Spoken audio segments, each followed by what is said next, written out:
Come on, does anybody want any leaves? Come on. Oh, there. Oh, pretty special for a big bowl, eh?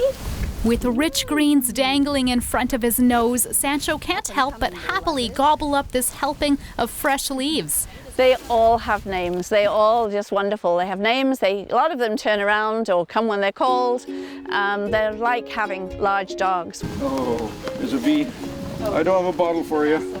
I don't have a bottle for you. No bottle. Inside the pasture, young Isabie begs for a bottle while Paula gets a good scratch. Well, you never get tired of it because it's like going out in the field with your best friends or into the barn with your friends. They're all greet you in the morning when you go and say good morning to you and lick you, and they're more interested in seeing us than the food we're putting out for them. Anthea and Daryl Archer have had water buffalo on their Cowichan Valley farm for 13 years. And even though they're treated more as family members than livestock, they have a purpose on this farm, producing something very unique. We always wanted to be a dairy farm, but it was so hard to get into it with the cost of quota that we looked into very different things.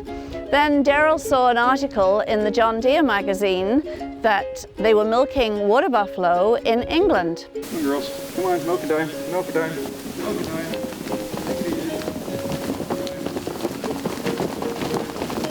And that was the start of their business endeavor to milk water buffalo at Fairburn Farm. They brought the original herd over from Denmark and became the first water buffalo dairy farm in Canada.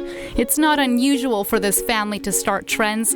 Daryl's parents used this same farm to start the first organic co-op in Canada in the 1950s. And now it's Daryl and Anthea who are passing knowledge to their kids. I go get them at milking time, and they're all waiting by the gate for me.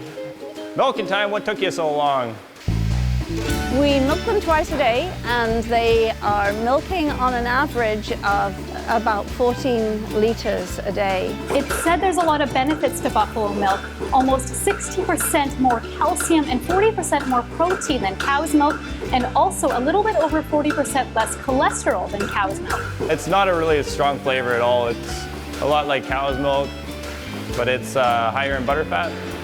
Yeah, it's about 8% butter fat, where cow's is between 3.5% and 4%. The high amount of butter fat is important for Natural Pastures, a Cowichan Valley company who turns the milk into cheese. Now, it doesn't really look like mozzarella. Not your typical mozzarella. Oh, well, no, we used to call that a race of mozzarella. It's called mozzarella de bufala, and Anthea says the cheesemakers make about 20% more cheese from buffalo milk as they would from the same amount of cow's milk. All right, here we go. That is so creamy. That is really good and not a very overpowering taste. No, it's very subtle. Really subtle. It also has a composition which means it's easier to digest for people who have a milk allergy. The list of benefits for this milk just keeps on growing, but there's still very few taking advantage of it in North America. But the Archer family continues to grow their family business. They're looking at selling their milk to the States and developing a brie cheese later this year. Anything you make out of cow's milk, you can make out of buffalo milk. In the Cowichan Valley, I'm Muranetz.